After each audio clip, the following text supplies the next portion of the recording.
Let's roll the intro.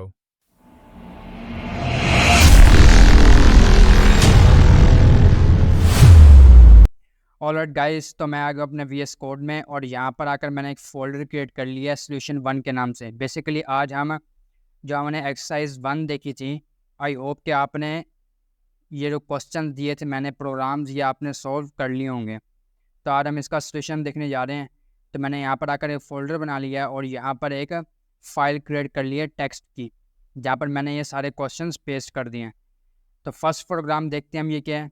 तो यहाँ पर आकर इस फोल्डर के अंदर मैं एक फ़ाइल क्रिएट करता हूँ Q1 question1.cpp। गलत हमने किया, हमें पता है कि CPP करते हैं हम C++, एंड देन अब ठीक हो गया। और यहाँ पर आकर मैं अपना बेसिक कोड लिख लेता हूँ हैश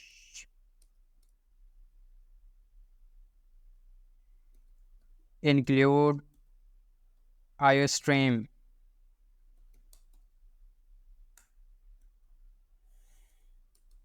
using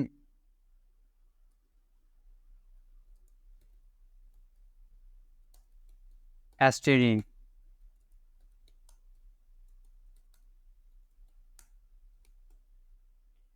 तो ये बेसिक सा कोड हमने लिख लिया है। तो फर्स्ट क्वेश्चन देख लेते हैं हम, इसे कॉपी कर लेता हूँ मैं और इसका मैं सोर्स कोड आपको डिस्क्रिप्शन में प्रोवाइड करवा दूँगा, ठीक है। तो मैंने यहाँ पर पेस्ट कर लिया और इससे मुझे कमेंट आउट भी कर लेते हैं ताकि कोई प्रॉब्लम ना करें। ओके, अब हम यहाँ पर आते हैं और फर्स्ट प्रोग्राम कहता है क्या कहता है कि write a program that declares a class with 1 integer data member and 2 member function. Okay fine. First of all तो उसने कहा है कि क्लास बनाओ किसी भी नाम की। उसने क्या कहते हैं नेम नहीं बताया कि कौन सी किस टाइप की क्लास बनानी है। तो मैं कोई भी बना लेता हूँ। फॉर एग्जाम्पल मैंने बना लिया टेस्ट। और यहाँ पर आकर उसने क्या कहा है इंटीजर डाटा मेंबर बनाना है। तो यहाँ पर आकर मैं क्या करता हूँ इंट और नंबर कर लेता हूँ मैं। फॉर एग्जांपल नंबर कर लिया, डाटा मेंबर बना लिया। एंड 2 मेंबर फंक्शन, कौन कौन से मेंबर फंक्शन बनाने हैं, एक इन के नाम से बनाना है और एक आउट के नाम से। तो मैं यहाँ पर आऊँगा और पब्लिक में आके मैंने क्या किया वॉइड इन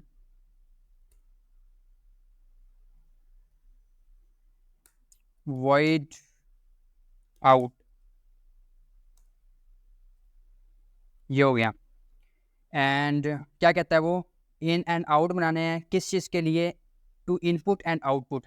यानी जो इन फंक्शन होगा वो इनपुट करेगा वैल्यू को और आउटपुट फंक्शन जो होगा वो क्या करेगा आउटपुट करवाएगा वैल्यू को, यानी डिस्प्ले करवाएगा हमारे स्क्रीन पर। सिंपल सा काम है। तो यहाँ पर मैं आऊँगा और मैं क्या कहूँगा, मैं कहूँगा सी out inter a number.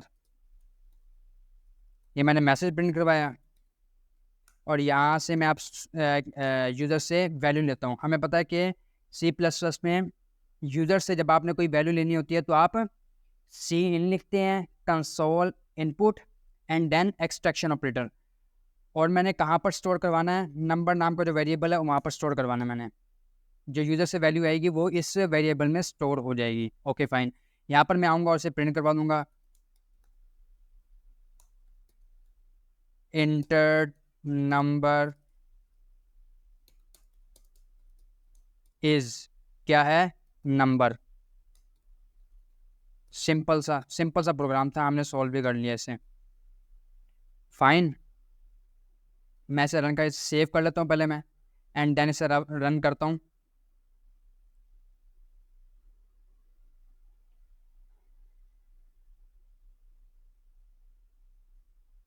Run नहीं हुआ क्या? ओहो, हमने एक मिस्टेक की है। जो क्लास बनाई है हमने टेस्ट, उसका हम क्या बनाएंगे एक ऑब्जेक्ट भी क्रिएट करेंगे। तो मैंने फॉर एग्जांपल टी बना लिया। ओके, अब क्या होगा इन फंक्शंस को मैं कॉल कर दूंगा, इन फंक्शंस को कॉल करूंगा मैं।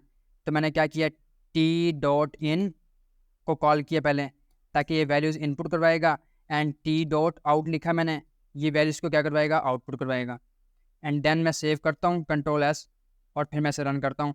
तो आप देखोगे मुझसे पूछता है इंटर नंबर, मैंने फॉर एग्जांपल दे दिया 10।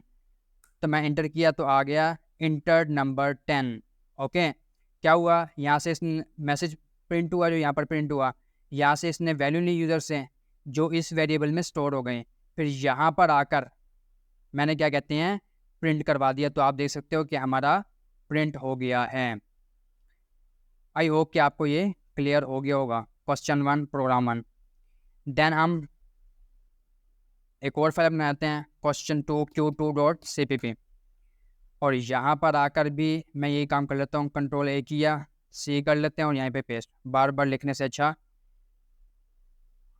हम इसे कॉपी कर लेते हैं और मैं इसे रिमूव कर देता हूँ। तो हमारा ये बेसिक कोड आ गया हमारे पास। अब हम देखते हैं कि जो सेकंड प्रोग्राम था वो क्या कहते हैं। तो मैं कॉपी कर लेता हूँ इसे और क्वेश्चन 2 में आ जाता हूँ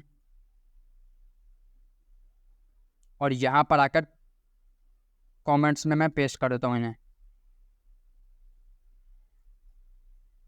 और इसे भी कमेंट कर देता हूँ। अब सेकंड प्रोग्राम क्या कहता है, कहता है राइट अ क्लास मार्क्स, यानी मार्क्स के नाम से आपने एक क्लास बनानी है with 3 data members to store 3 marks. अभी फ़िलहाल इतना काम करते हैं। तो मैंने लिखा क्लास, कंट्रोल जी किया, मार्क्स के नाम से मैंने क्लास बना लेनी है। और फिर उसमें क्या होगा, उसमें 3 डाटा मेंबर्स बनाने हैं जो स्टोर करेंगे 3 मार्क्स को, यानी 3 डाटा मेंबर्स बनाने हैं। फॉर एग्जांपल मैंने बना लिया इंटीजर टाइप के बना लिए सारे, इंग्लिश बना लिया, मैथ्स और कंप्यूटर कर लेते हैं हम। तो मैंने कॉम्प कर लिया। ये 3 डाटा मेंबर्स मैंने बना लिए हैं जो बाय डिफ़ॉल्ट प्राइवेट हैं।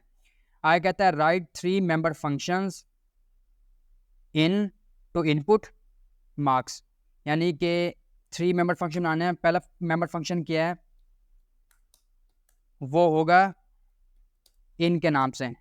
ये जो प्रीवियस क्वेश्चन में किया था वही चीज़ है, जो क्या करेगा, इन सारी वैल्यूज़ को इनपुट करवाएगा यूज़र से। Okay fine. और एक सम के नाम से बनाना जो कैलकुलेट करेगा वैल्यूज़ को और फिर रिटर्न भी करेगा।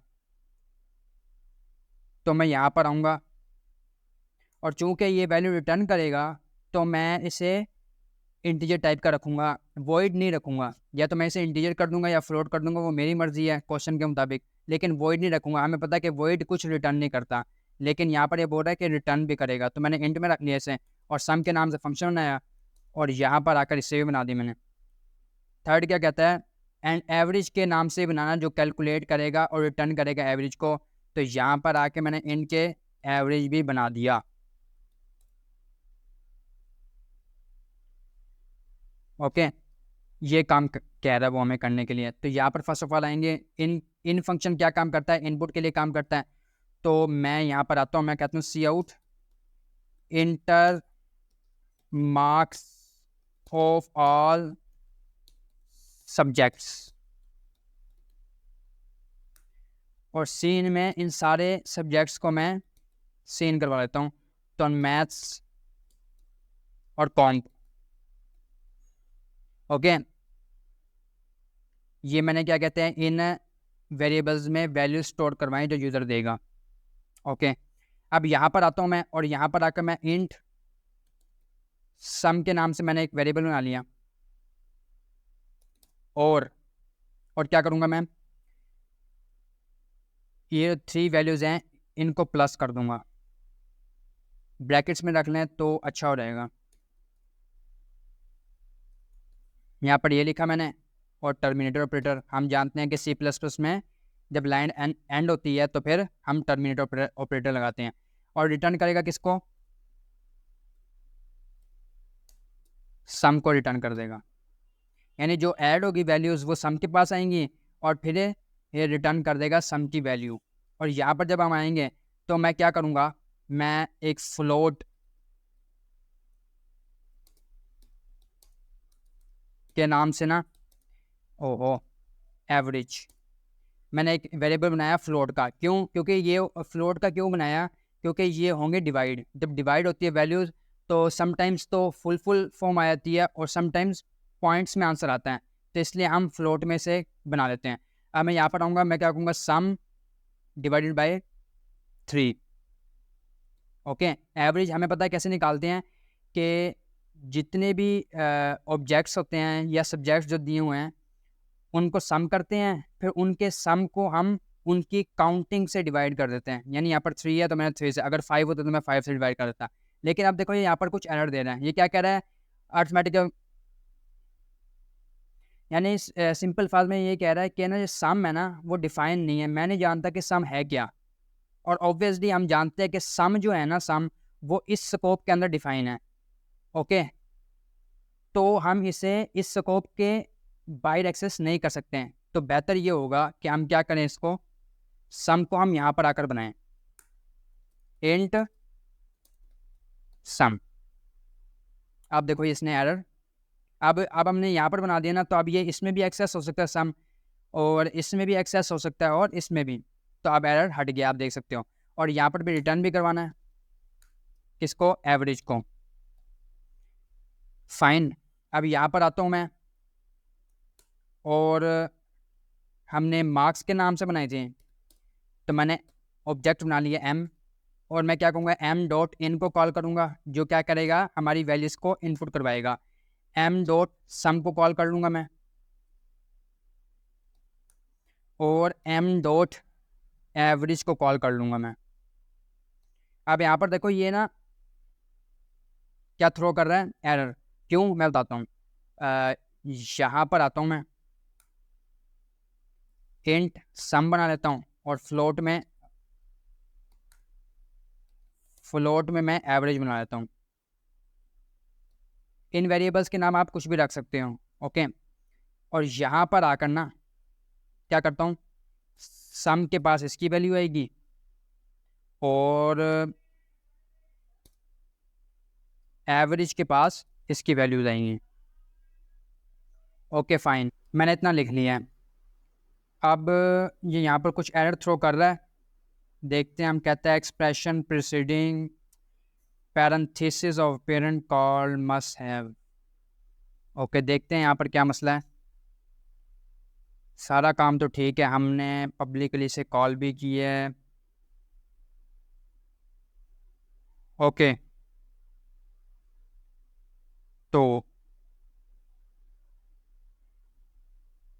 ये मसला हो सकता है कि हमने फंक्शन का नेम भी सेम लिखा है और वेरिएबल का नेम भी, जिसके से कंफ्यूज हो रहा है। मैं इसकी जगह क्या करता हूँ, ऐड कर देता हूँ मैं, और यहाँ पर भी मैं क्या करता हूँ, ऐड कर देता हूँ। वेरिएबल का नेम मैंने चेंज किया है, और अब आप देखोगे कि एरर रिमूव हो गया। ओके फाइन, फाइन हो गया। अब आप देख सकते हैं मैंने क्या किया है, वही काम किया है। इसे बस मैंने क्या कहते हैं, सारे फंक्शन से ऊपर डिक्लेयर किया, क्योंकि हम इसे यहाँ पर भी एक्सेस कर सकें ताकि, और यहाँ पर भी एक्सेस कर सकें इसलिए। और फिर मैंने क्या किया है, यहाँ पर आकर ना एक ऑब्जेक्ट बनाया और तीनों फंक्शन को कॉल कर लिया। अब ये काम मैंने क्या किया है, अब ये वेरिएबल बनाया ना मैंने, फॉर एग्जांपल अब आप देखो ये वेरिएबल बनाया है, जब क्या होगा, ये फंक्शन कॉल होगा, और इन तीनों वैल्यूज़ को ऐड करके जब इसके पास वैल्यू आएगी और ये रिटर्न करेगा, तो इसकी वैल्यू रिटर्न होके इसके पास आएगी, इस फंक्शन के पास।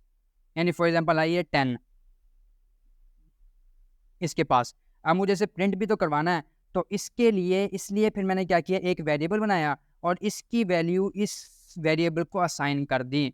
और फिर यहाँ पर आकर मैं क्या कहूँगा, सी आउट सम इज क्या है, एस। ओके, और इसी तरह यहाँ पर आ जाएगा average is average. I hope कि आपको ये क्लियर हो गया होगा। अब मैं इसे रन करता हूँ, सेव किया मैंने और रन करता हूँ मैं अब इसे। तो मुझसे नंबर पूछ रहा है, फॉर एग्जांपल मैंने दिया 1 या फॉर एग्जांपल 10, फिर 20 दिया, फिर दोबारा 10 देता हूँ मैं। तीनों सब्जेक्ट से इसने मार्क्स लिए, इंटर किया, तो आप देख सकते हो हमारे पास आंसर क्या आया है, सम इज़ 40 और एवरेज इज़ 13। यहाँ पर मैं एक एंडल भी देता हूँ, ताकि खूबसूरत लगे। सेव किया और दोबारा रन किया तो 10 20 फिर 10। तो आप देखोगे सम तो 14 है मगर एवरेज जो है वो ये गलत दे रहा है। 13 तो नहीं होता। जब 40 को हम 3 पर डिवाइड करेंगे तो 13 पॉइंट और पॉइंट्स आगे समथिंग कुछ आना चाहिए, जो ये नहीं दे रहा। तो यानी कुछ गड़बड़ किया हमने। तो फर्स्ट ऑफ ऑल तो आप देख सकते हो कि यहाँ पर ही गड़बड़ है। यहाँ पर मुझे इसको फ्लोट बनाना है इसकी टाइप, क्योंकि ये जो फंक्शन है मैंने पहले भी कहा था यहाँ पर फ्लोटिंग वैल्यू भी आ सकती हैं। तो जब फ्लोटिंग वैल्यू आएगी और यहाँ पर इंटीजर होगा तो इंटीजर क्या करता है, अगर कुछ ये वैल्यूज़ भी हों तो इंटीजर हमेशा पॉइंट से पहले वाली वैल्यूज़ को लेते हैं। जब हम फ्लोट लिखेंगे तो ये पॉइंट्स के बाद वाली वैल्यू को भी लेगा। और काम भी हमें करना पड़ेगा। ऐड जो है ना वो इंटीजर टाइप का है, तो मुझे इसे फ्लोट में कन्वर्ट करना पड़ेगा। तो अब इसे कन्वर्ट करने को क्या कहते हैं, हम टाइप कास्टिंग कहते हैं। ओके, मैंने आपको कहा था कि साथ साथ हम C++ को भी देखते रहेंगे। तो ये C++ का एक मेथड है, टाइप कास्टिंग कहते हैं इसे। टाइप कास्टिंग क्या होता है कि आप एक डाटा टाइप को दूसरी डाटा टाइप में अगर कन्वर्ट करना चाहें तो आप कुछ इस तरह कर सकते हो कि डाटा टाइप लिखोगे, फिर राउंड ब्रेसेस के अंदर आप उस वेरिएबल का नेम लिख दोगे, तो वो उसकी जो डाटा टाइप है वो चेंज हो जाएगी। यहाँ पर अब इंट है, अब ये यहाँ पर आकर फ्लोट का बन चुका है। ओके, ये फ्लोट का बन चुका है और ये भी इंटीजर टाइप का, तो मैं से भी 3.0 कर देता हूँ। क्यों? क्योंकि फ्लोटिंग वैल्यू जो होती है वो हमेशा पॉइंट में वैल्यू लेती है। तो हम वैसे भी जानते हैं कि अगर मैथमेटिक का रूल होता है कि अगर सिंपल इंटीजर है तो उसके साथ हमेशा 0.0 होता ही है। ओके, हम इसे लगा भी देंगे तो कोई फ़र्क नहीं पड़ता, तो मैंने ऐसे लगा दिया ताकि हमारा आंसर करेक्ट है। अब मैं इसे सेव करता हूँ और अब इसे दोबारा रन करता हूँ मैं। तो दोबारा एंटर करता हूँ 10 20 दोबारा 10। तो अब आप देखोगे कि आंसर सही आ गया। सम इज़ 40 और एवरेज इज़ 13.33। आई होप कि आपको ये भी क्लियर हो गया होगा। अब हम चलते हैं अपने क्वेश्चन 3 की तरफ, Q3.cpp, और अपना क्वेश्चन देखते हैं। यहाँ पर इसे कॉपी कर लेता हूँ मैं और पहले मैं लिख लेता हूँ hash include iostream name space std।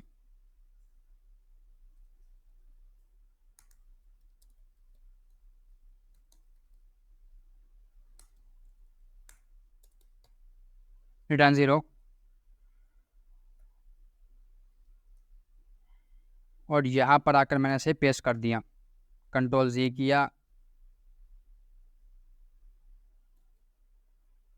अब ये क्या कहता है राइट अ क्लास सर्कल के नाम से हमने एक क्लास बनानी है जिसमें डाटा मेंबर क्या होगा 1 रेडियस के नाम से। तो मैं यहाँ पर आया और एक क्लास बना ली मैंने सर्कल, और फ्लोटिंग में मैं इस रेडियस को बना लूँगा और पब्लिक में आके क्या करूँगा, कुछ फंक्शंस डिफाइन करूँगा। तो फर्स्ट क्या कहता है, राइट 3 मेंबर फंक्शन बनाने हैं। फर्स्ट है गेट रेडियस, तो यहाँ पर आकर वॉइड गेट रेडियस जो क्या फंक्शन परफॉर्म करेगा, जो रेडियस की वैल्यू को लेगा। और दूसरा है जी एरिया टू डिस्प्ले रेडियस, एक एरिया के नाम से भी बनाना है, वॉइड एरिया जो क्या करता है, जो रेडियस को डिस्प्ले करता है। और थर्ड सरकम के नाम से बनाना है, जो कैलकुलेट करेगा और डिस्प्ले करेगा सरकमफ्रेंस ऑफ सर्कल। तो मैंने यहाँ पर आया और वॉइड बनाया सरकम।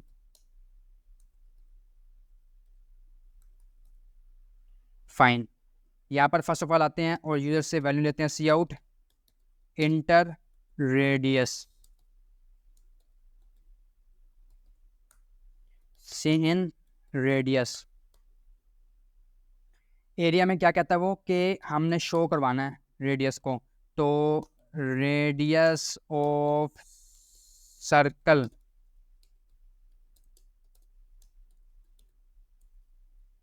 क्या है, रेडियस है।